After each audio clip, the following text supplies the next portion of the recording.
The CBS Radio Mystery Theater presents...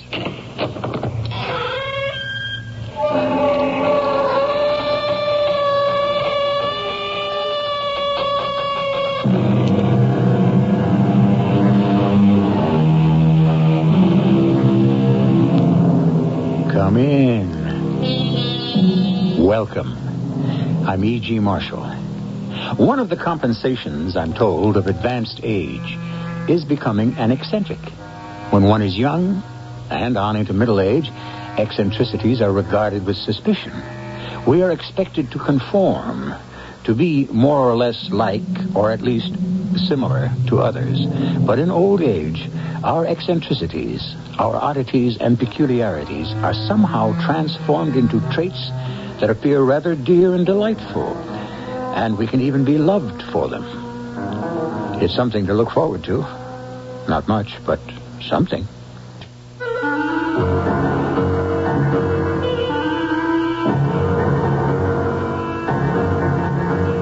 Our mystery drama, House Without Mirrors, was written especially for the Mystery Theater by Elspeth Eric and stars Paul Hecht and Norman Rose. I'll be back shortly with Act One.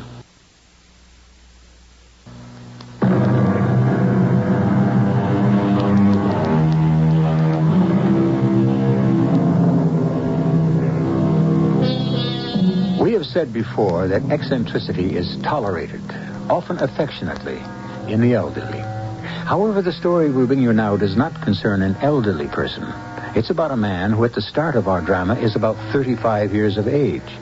But his eccentricity dates back to an earlier time, and it was not tolerated or regarded with affection.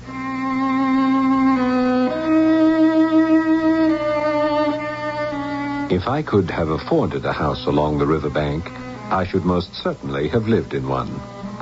But as things stood at this particular time, I had to content myself with daily walks along the riverside for a breath of fresh air and an amount of healthy exercise. So it was that I came to notice and be interested in the man who emerged each morning from one of the houses that so happily overlooked that placidly flowing river. Sir, I beg your pardon. How's that? I don't mean to intrude, but... Is there something I can do for you? Yes, actually there is. Well, that's your service, sir. I walk along the river each morning at the same time, and each morning I see you come out of your house. It is not my house. No. Oh, I thought, well, I assumed that... I am merely a servant in that house. Oh, I didn't know. The house belongs to a gentleman named Mr. Oswald Strange. But I never see Mr. Strange. Of course, he may leave his house at other hours when I am not here to witness his departure. Mr. Strange never leaves the house. Oh, I'm sorry. Is he an invalid? Not precisely. Not precisely. Let us say he is incapacitated. Yes, I understand. Well, anyway, it was yourself who first interested me and has continued to pique my curiosity. Oh, in what way, may I ask? Well, each morning you come out of the house after a great jingling of bolts and door chains, which I cannot help but hear on those occasions when I happen to be directly in front of the house. You appear, you step forward and stand upon the doorstep. Forgive me if you feel I intrude upon your privacy. I do not regard it as an intrusion. There's nothing to forgive. Pray, continue. Thank you. I shall. Well, standing on the doorstep, I see you look around and sniff the air. And then you come forward. You cross the road, look down into the river. You do it, may I say, with the air of a man accomplishing a self-imposed task from which nothing is supposed to come. Not entirely true. But go on. Thank you. Then, having done this, you cross the road again. Turning on the threshold to take a final inhalation of air, you disappear once again into the house, bolting and chaining the door as if there were no possibility of its being reopened for at least a week. And yet, the very next day, you appear again, unbolt, unchain the door, sniff the air, cross the road, look into the river, and the identical performance repeated day after day after day. You cannot censure me for being curious. Curious as to what? As to why you do this each day. I do it to check on my appearance. That's why I do it. To check on your appearance. Is that what you said? That is what I said, to check on my appearance. After all, as valet and companion to a gentleman such as Mr. Oswald Strange, I cannot permit myself to appear unkempt and slovenly. No, but surely it can't be necessary to look at your reflection in the river. Surely there's a looking glass you could employ for the purpose? There isn't a looking glass in all that house, sir. No looking glass? Is that what you said? It's some peculiar fancy of my master's. There isn't one in any single room in the house. Not one. How very odd. Why should there be no looking glass in any of the rooms? Ah, sir. There is the mystery. It's just a fancy on the part of my master. His ways are queer ones. And this fancy about the mirror is one of them. In hiring a new servant, the very first stipulation he makes, has always made, is that about the looking glass. It has been one of my duties to explain the thing as far as it could be explained before any servant could be taken into the house. But how could you know that there would never be one? Ah, there's the rub, sir. I could never be absolutely positive, especially with the woman servants. What lies they would tell. They would protest that they didn't want to look into a mirror, and all the while the wench would have her looking glass of some kind or another hid away among her clothes upstairs. Sooner or later she would bring it out, and leave it about somewhere rather, where like as not the master might see it. I well remember one of them. An ugly one she was, marked with the smallpox, something terrible, and forever reading her prayer book at odd times. One day, I came into the kitchen, and there she was, at the table. Arabella? Yes, Mr. Macy? This is the day for polishing the silver, is it not? Yes, Mr. Macy, I believe it is. Then what are you doing here in the kitchen? Doing a bit of studying. Huh? And what are you studying, Arabella? Why, the scriptures, of course. And which part of the Holy Book commands your attention at this hour of the morning when you should be caring for the silverware? Why, Ecclesiastes, Mr. Macy. Oh, a great book. Full of the most meritorious advice. Don't you think so, my girl? Oh, yes, sir. Most instructive. Certainly you won't object if I read a verse or two over your shoulder. Oh, Mr. Macy, Ah! I thought as much. A mirror? Oh, Mr. Macy, A mirror concealed between the pages. I needed to check the part in my hair. Did you indeed, my girl? Did you think a neat part in your hair would improve your appearance? Oh, Mr. Macy, please, sir, you wouldn't give me the sack, would you, sir? You wouldn't do that. You fully understood the terms of employment when you took on the position. Oh, yes, sir, but... No mirrors of any kind, shape, or form. Oh, yes, sir, but... No buts. Go upstairs and pack. Be out of the house within the hour.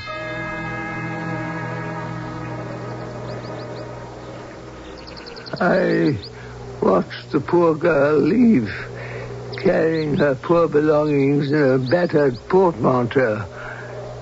It was all I could do to keep the tears from my eyes. Yes, I can well imagine. Of course, I had to tell Mr. Strange the reason for the girl's leaving.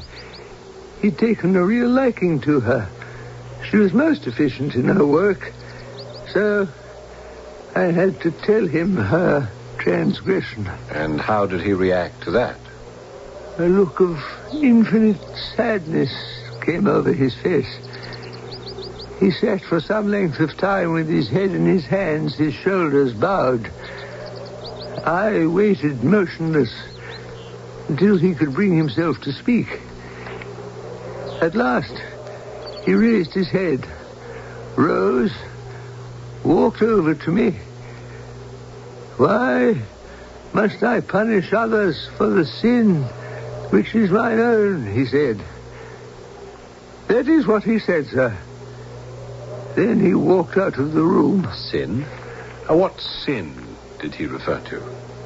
That I cannot tell you, for he has never chosen to tell me. I have a wild desire to fathom the mystery of this man who cannot abide the presence of a mirror. Is there no way you can persuade him to confide in you? Gentlemen such as Mr. Oswald Strange do not confide in their servants. But there must be someone, somewhere, who knows, who at least can furnish a clue. There is one. You might go to see Dr. Garden. And who is Dr. Garden? My master's very old friend. He's the only person who might know my master's secret. And where do I find this Dr. Garden? In that house right there.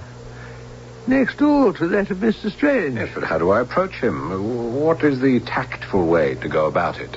Well, if you like, sir, I will tell him that you propose to call upon him. Dr. Garden trusts me completely. You see, I was once in the service of Dr. Garden. And when Mr. Oswald Strange appeared on the verge of insanity, or even death, he requested me to move in with Mr. Strange and attempt to look after him. And that is what I have been doing ever since. That's amazing. Well, then shall I inform Dr. Garden that you will call at his house this afternoon? Say at 4 o'clock. I shall be there. I shall most certainly be there.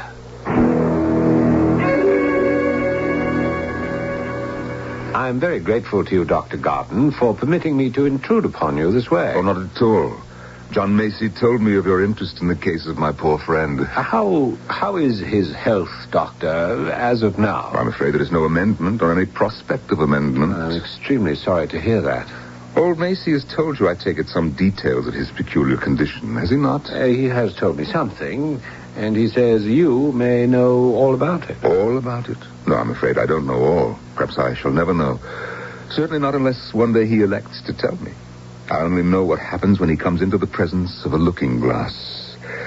But as to the circumstances which have led to his being haunted in the strangest fashion that I have ever heard of, I know no more of them than you do. Haunted? You believe him to be haunted? What else am I to call it? Haunted by the past or some memory of the past? If we could but locate that memory and bring it out into the light, well, perhaps we shall one day, if he lives to tell us. Suppose you tell me how you came to know Oswald Strange, Dr. Garden. It's as well to begin at the beginning. Yes. Our quixotic acquaintance started on board an Italian steamer, bound from Civitavecchia to Marseille.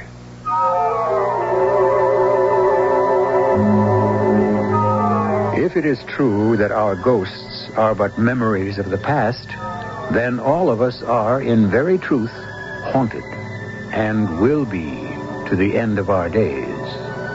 Still, it is comforting to think that not all our memories are hideous or malevolent or wretched.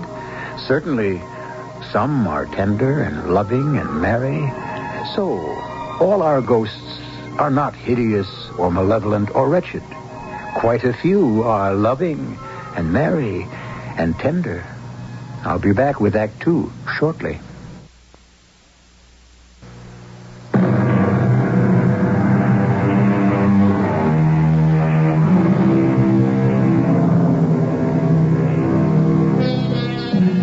A man accustomed to walk daily along a certain riverbank has become intrigued by another who emerges each day from a certain house at a certain hour to gaze into the flowing river. Upon being asked the reason, the man replies that it is to check upon his appearance, since the master of the house, whose servant he is, cannot abide mirrors. Wishing to pursue the origin of this idiosyncrasy, the questioner has been advised to call at the house next door where lives a Dr. Garden, physician to the man who abhors mirrors.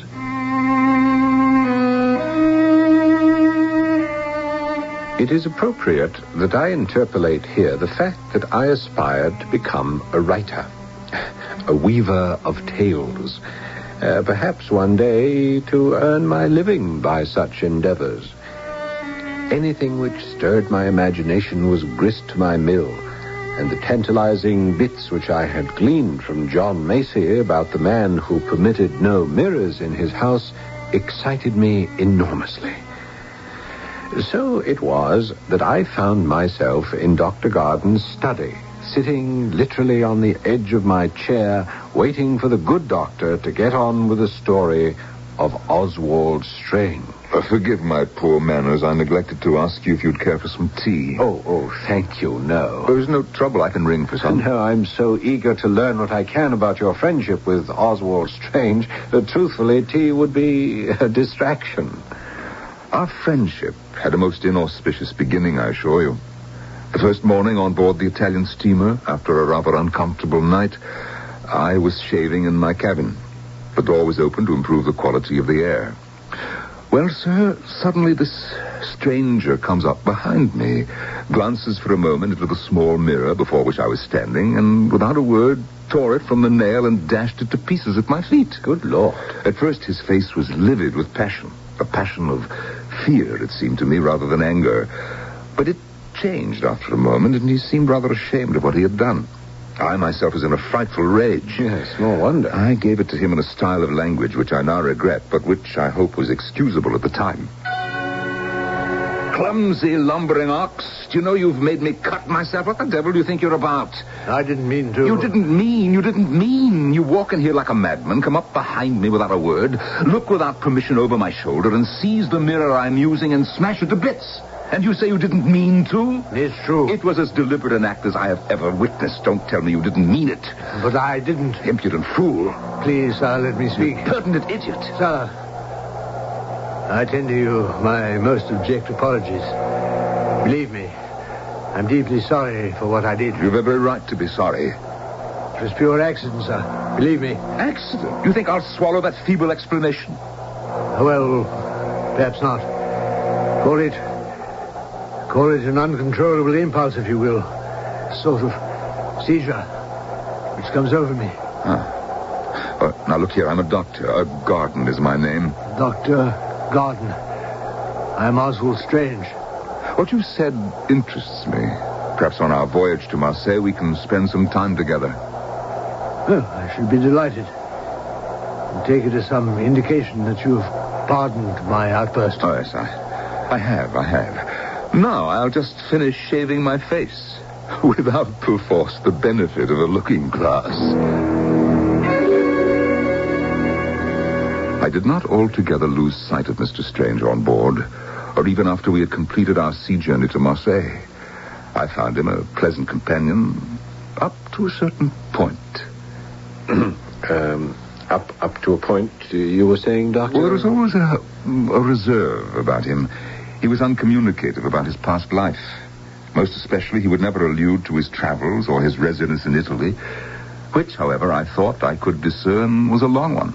He spoke Italian well and seemed familiar with the country, but disliked to talk about it. So you continued your travels with Oswald Strange, did you? Well, more or less, off and on. We would meet and then separate and then meet again. There were times when I, with a pretty large experience, was almost afraid to be with him. Really afraid? Yes, really afraid.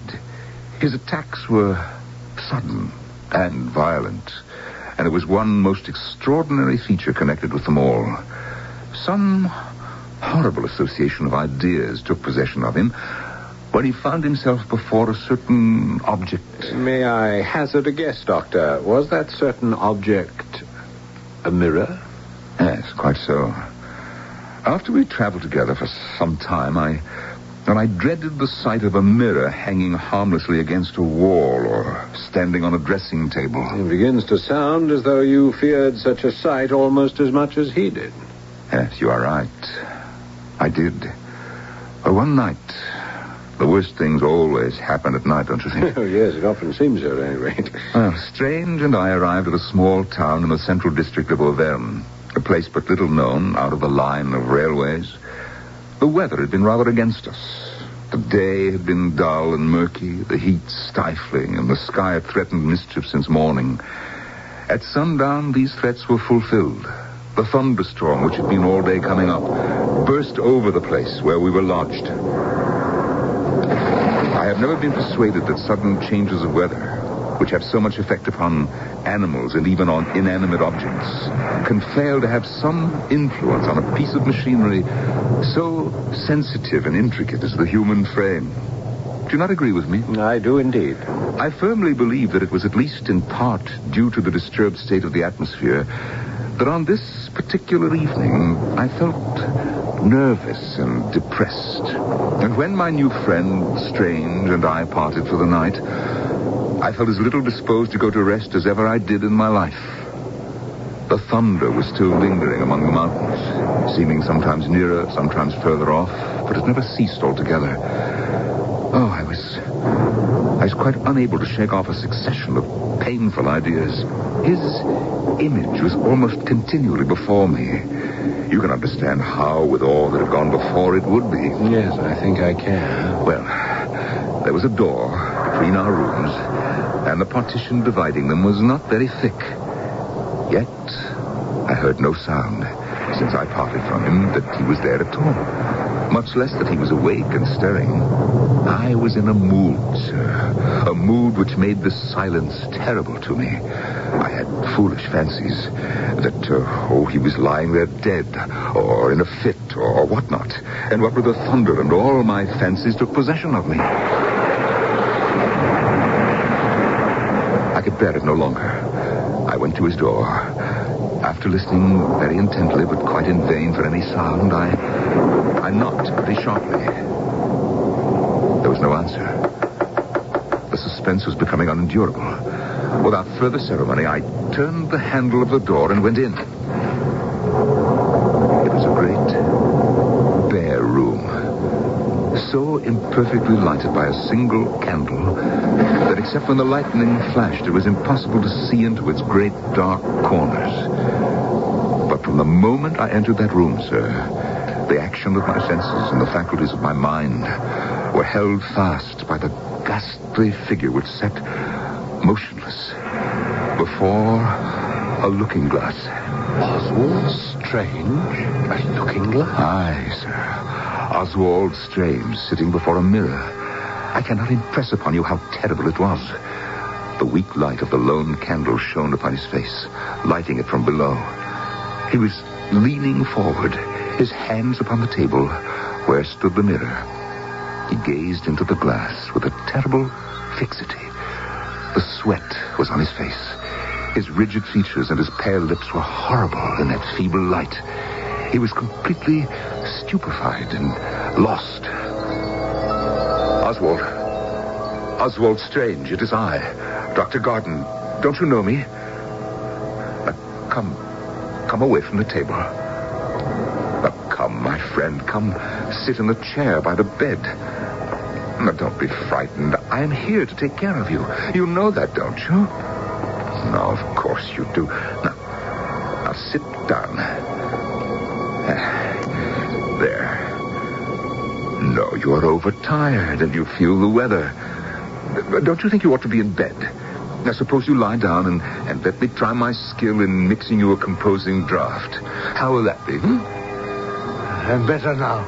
Yes. Now, that's fine.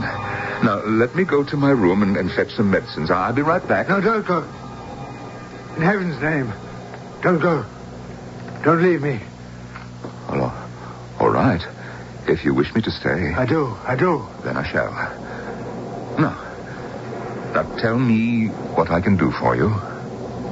Fetch the mirror. The mirror, you said? That mirror. There, on the table. Very well, if you insist. I do insist. All right. Now, I have it. Now, what shall I do with it? Hold it up to my face. You're sure this is what you want? Directly in front of my face. Very well. Now, look into it. Over my shoulder, look into the mirror. All right. What do you see? Tell me what you see. See? Why, I see a very pale face with sunken cheeks. What? Sunken cheeks and two hollow eyes with large pupils. You mean that you see it too? See what? That face. That face, which is not mine. Oh, no. The face I see always instead of my own. My dear man, no. I see you. Only you. It was your face I described as I saw it, none other. Look again. Look in the glass again. Tell me what you see. Whose face is there? Why, yours, of course. Now tell me, whose face do you see? His. Only his. Always his. Always his. His. Always his.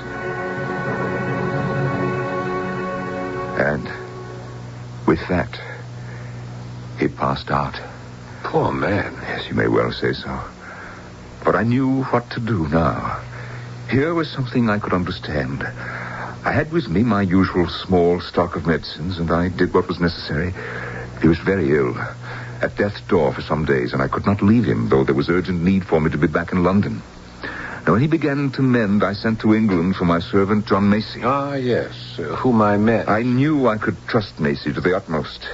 Acquainting him with the outlines of the case, I left him in charge of my patient, with orders that he be brought to this country as soon as he was fit to travel. Which clearly he did. Yes, and with some success. Strange was able to lease the house next to mine. Absolutely incredible. It is nearly a year now since my poor friend took up residence next door to me. For some months now, he's been daily getting weaker and weaker. John Macy has been his constant companion. Oh, were it not for John, well, heaven knows. And in all this time, neither you nor Macy has been able to ascertain what face Oswald Strange sees when he looks into a mirror. Never. Well, has neither of you asked him, pressed him for an explanation? I see you know very little of the nature of hallucination. Little or nothing, I must admit. To the one who hallucinates, the hallucination is quite real. Nothing in this world and no one can persuade him that what he sees, or hears in some cases, is illusory. What he sees, really sees. Well, then what's to be done for the poor man?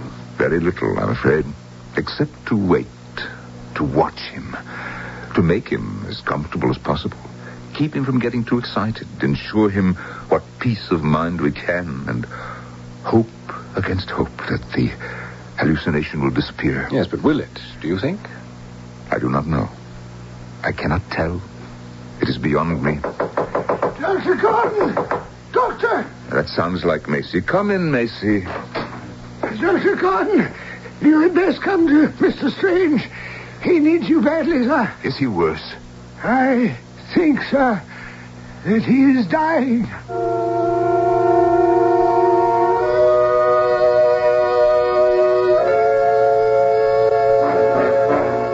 We all live with delusions. Why, there's hardly a woman alive who does not believe in her secret heart her appearance has changed only a little since she was 20 or 30. Many men share the identical delusion. But when delusion develops or degenerates into hallucination, then madness may threaten, perhaps even death. I'll be back shortly with our final act.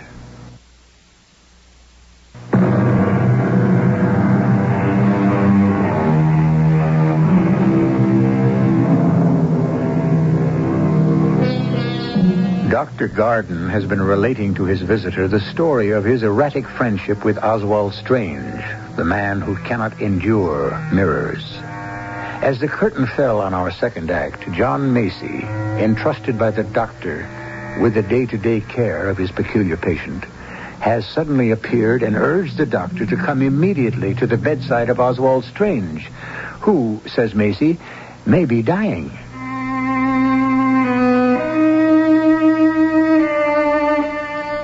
The face of John Macy was ashen pale. A tremor seemed to pass through his frail body. His hands trembled and his voice shook. At this shocking announcement, Dr. Garden sprang to his feet. He, too, was clearly perturbed in the extreme. What's that? What did you say about Mr. Strange? I think, Doctor, he may be dying. You'd best come at once. Of course, immediately. Dr. Garden. Oh, yes. What am I to do with you? Would it be possible for me to come with you? Why, yes, I suppose that would be all right. Come. Thank you, sir. I've never seen Oswald Strange in the flesh. He's not a pretty sight at the moment. Yes, we'll cut across the lawn. It'll be quicker. Of course, he may be only sleeping, Dr. Garden, but I fear there may be no awakening. Where is he lying? On the chaise, in the small room on the first floor. I left the door unlocked. Permit me. Straight ahead, Doctor. You know the room. Yes, I know it well. If he still sleeps, we'd best keep our voices down. Yes, quite right. Speak softly. There he is, Dr. Garden. Yes. Oh. Well, he's not dead, Macy.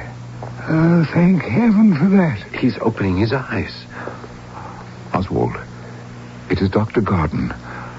I'm here with you, and so is John Macy. And who is that other?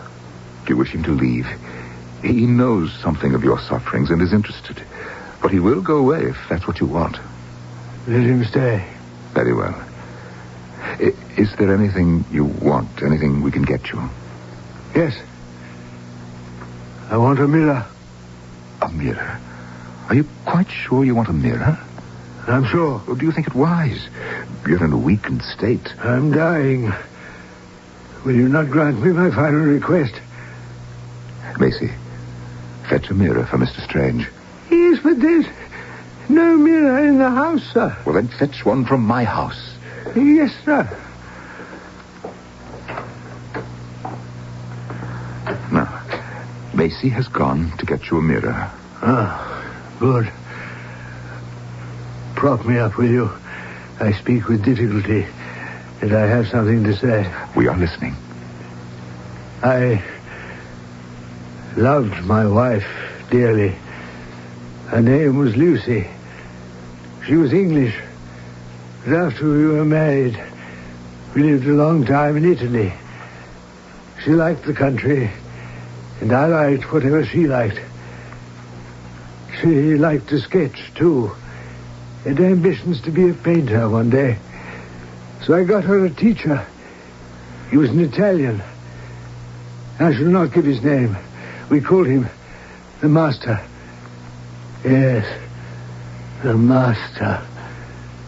Little did I know. Oh, now you're growing short of breath, perhaps. Do not interrupt, please.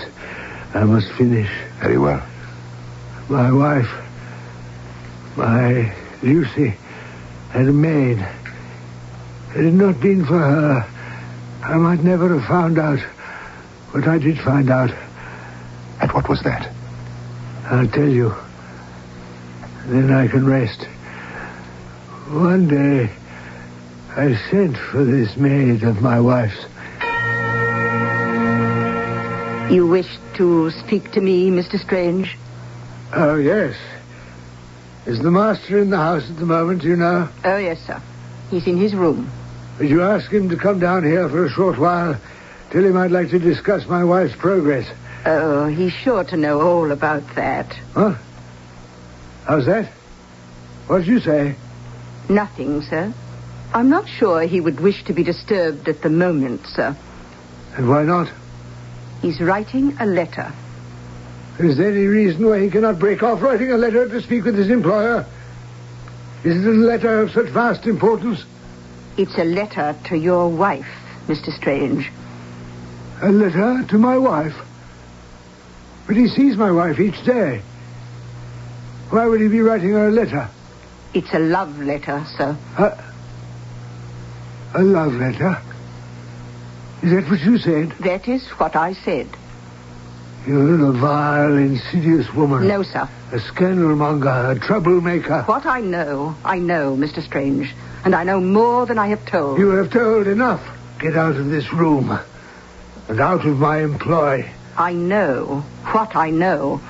How can you possibly know the things you claim to know? Because, Mr. Strange, I was once a victim of the master's wiles. In another house than this, under similar circumstances. He seduced my mistress. Then he seduced me. A treacherous, insidious man he is, Mr. Strange. Under cover of his artistic profession, he takes advantage of every opportunity to conquer and degrade whatever woman comes under his spell. And his spell is very powerful. Take my word for it. Is it possible that you yourself are still under his powerful spell? That it is the fury of a frustrated girl that prompts you to slander my wife? It's true. I did love him once. I can't believe it. My Lucy. Go upstairs now, Mr. Strange, to the master's room. There you will find the villain writing to your wife. A frenzy took possession of me as I listened to those words. I am naturally vindictive, you must know that. You must remember that. And now my longing for revenge was like a thirst. A thirst. You should rest, Oswald. No. I must go on to the end. If you must. When the woman repeated those words, he is writing to your wife, I laid hold of my pistols as by an instinct. I managed to get to his room unobserved. When I entered, I saw him immediately. He sat at the only table in the room, writing at a traveling desk by the light of a single candle. It was a rude table at which he sat, and before him, exactly before him, there was a looking glass. A looking glass. I stole up behind him as he sat and wrote by the light of the candle. I looked over his shoulder at the letter, and I read, oh, Heavenly Father, I read, Dearest Lucy, my love, my darling. I pulled the trigger of the pistol I held in my right hand, and I killed him. My poor friend. But before he died, he looked up once, just once. Not at me, oh no.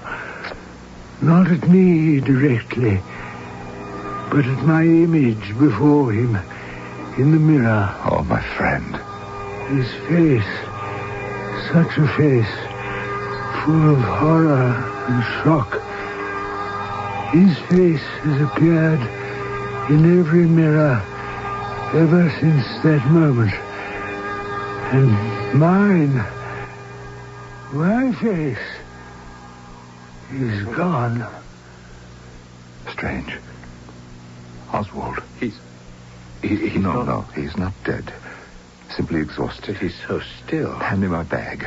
I'll give him a stimulant. Yes, Doctor, here it is. Hey, Dr. Gordon, I brought the mirror. Hey, here, I'll take it. Now we'll just wait and be quiet till the stimulant takes effect. Yes, sir. Lucy. He's coming round. Amore. La mia esposa. Amore. Lucy. His wife. I will. Provision for Lucy in my will. Look, Doctor. He's opening his eyes. Huh? That man. What does he hold in his hand? It's the mirror you requested, Mr. Strange. I want it. Hold it in front of my face. Is this wise, Oswald? Is it good, do you think, to revive this misery of your lifetime when it's so near its close? Have you not punished yourself enough without this? You must let me have my way in this. For if now, when I look, I see aright once more, I shall take it as a sign. Hold the mirror before his face, then. I see.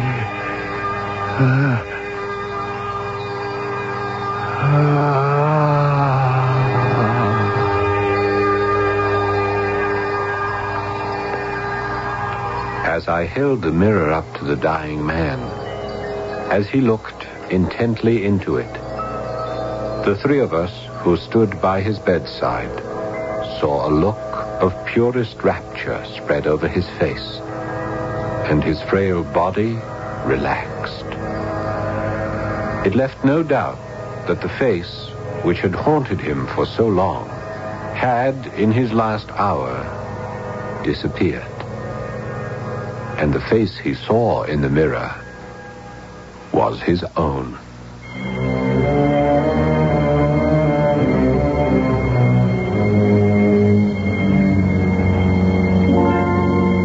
And that is the story of an hallucination.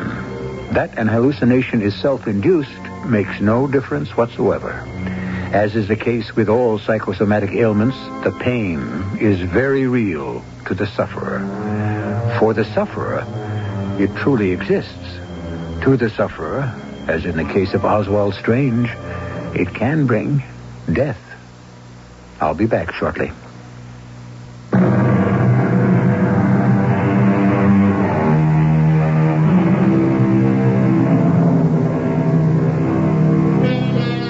Our drama, House Without Mirrors, was adapted from a short story written by Charles Collins in the year 1866, and originally titled The Compensation House. We've altered a few words, even as we have altered the title, but the plot and essence remain the same as they were more than a century ago. Our cast included Paul Hecht, Norman Rose, Robert Dryden, and Bryna Rayburn. The entire production was under the direction of Hyman Brown. This is E.G. Marshall inviting you to return to our Mystery Theater for another adventure in the macabre. Until next time, pleasant dreams.